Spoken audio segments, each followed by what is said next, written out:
નમસ્કાર એક્ઝામનો ગુરુના વહાલા વિદ્યાર્થી મિત્રો આજે આપણે ધોરણ 8ના પાઠ્યપુસ્તકનું એક અત્યંત ભાવવાહી ગીત વાવી ઉજાગરોની સફરે નીકળીશું પણ હા એક ખાસ વાત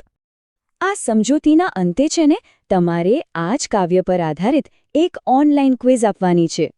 એટલે બધું બરાબર ધ્યાનથી સાંભળજો કારણ કે ઉજાગરો અને કંસાર જેવા શબ્દોના અર્થ જો બરાબર સમજાશે ને તો જ ક્વિઝમાં પૂરેપૂરા માર્ક્સ આવશે તો ચાલો તૈયાર છો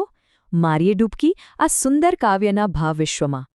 સારું તો કોઈ પણ કાવ્યને સમજતા પહેલા એના સર્જક અને એના સ્વરૂપને જાણવો ખૂબ જ જરૂરી છે ખરું ને તો આ કાવ્ય છે વાવી ઉજાગરો એના કવિ છે મંગળ જેમનું ઉપનામ છે સ્નેહાતુર અને આ કાવ્યનો પ્રકાર છે ગીત આ ગીતના કેન્દ્રમાં કોણ છે ખબર છે વર્ષા ઋતુની રાહ જોતો એક ખેડૂત અને વરસાદના આગમનથી એના જીવનમાં જે આનંદ છવાઈ જાય છે ને બસ એ જ આ ગીતનો મુખ્ય વિષય છે ચાલો હવે સીધા કાવ્યની પહેલી જ પંક્તિઓથી ખેડૂતના મનમાં શું ચાલી રહ્યું છે એને સમજવાનો પ્રયત્ન કરીએ વાહ શું અદ્ભુત પંક્તિ છે કવિ અહીં બે ખૂબ જ સુંદર પ્રતીકોનો ઉપયોગ કરે છે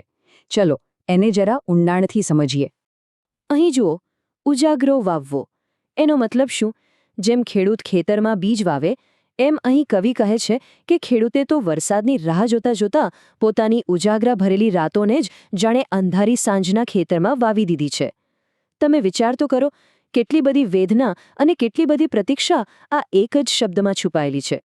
અને બીજું પ્રતીક છે માળો બાંધવો ખેડૂત શું કહે છે કે મેં બાર ગાઉ દૂર માળો બાંધ્યો છે હવે અહીં માળો એટલે કોઈ પંખીનો માળો નહીં હો પણ આ તો ખેડૂતની આશાઓ અને એના સપનાઓનો માળો છે એની આશા બહુ જ દૂર સુધી ફેલાયેલી છે કે ક્યારે વાદળ આવશે અને ક્યારે મેઘરાજા મન મૂકીને વરસશે અને જુઓ ખેડૂતની આ પ્રતીક્ષા એટલી તીવ્ર છે ને કે એની અસર જાણે આખી પ્રકૃતિ પર થવા લાગી છે વાતાવરણ પણ હવે બદલાઈ રહ્યું છે આહા શું વાત છે કવિ અહીં વાયરાનું એટલે કે પવનનું કેટલું સુંદર વર્ણન કરે છે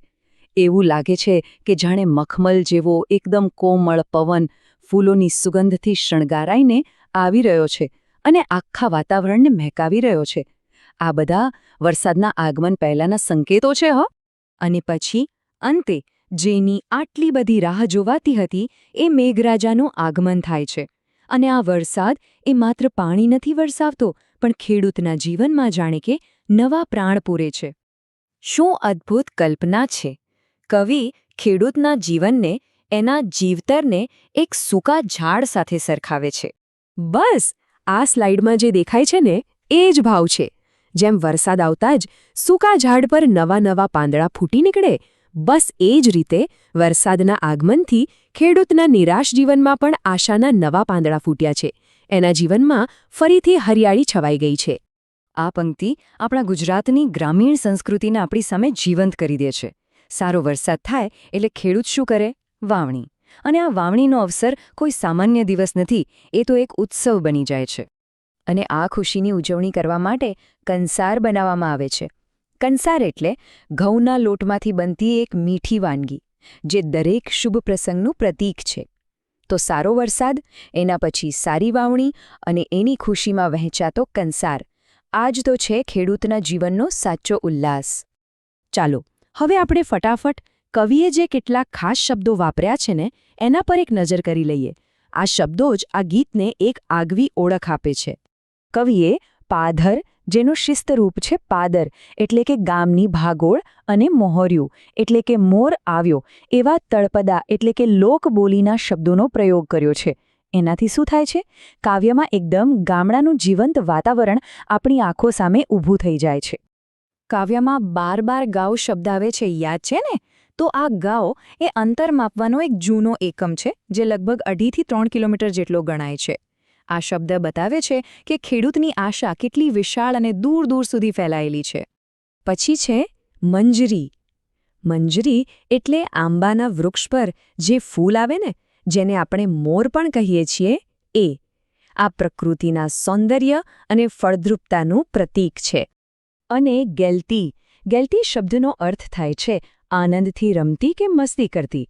કાવ્યમાં આંગણામાં સુગંધ ગેલતી જોવા મળે છે જાણે સુગંધ પણ આનંદથી નાચી રહી હોય. આ પ્રકૃતિના આનંદમય સ્વરૂપને બતાવે છે. તો આખા કાવ્યનો મુખ્ય સાર શું છે? એ છે ખેડૂતનો પ્રકૃતિ સાથેનો અતૂટ સંબંધ. પણ એનાથી પણ વધારે આ કાવ્ય છે આશાનું ગીત. મિત્રો, ગમે તેવી સુખી પરિસ્થિતિ હોય, ગમે તેટલા ઉજાગરા કરવા પડે, પણ એ ખેડૂતની જેમ આશાનો માળો ક્યારેય છોડવો નહીં. બસ આ જ આ કાવ્યનો સૌથી મોટો સંદેશ છે. મિત્રો, મને આશા છે કે તમને આ કાવ્ય હવે બરાબર સમજાઈ ગયું હશે. તો હવે આ કાવ્યના લર્નિંગ આઉટકમ એટલે કે એલો આધારિત પ્રશ્નો અને તમારી તૈયારી ચકાસવા માટેની ક્વિઝ આપવા માટે અત્યારે જ વિઝિટ કરો અમારી વેબસાઇટ www.examnoguru.com. ફરી મળીશું એક નવા જ્ઞાનસભર વિષય સાથે. ત્યાં સુધી આવજો.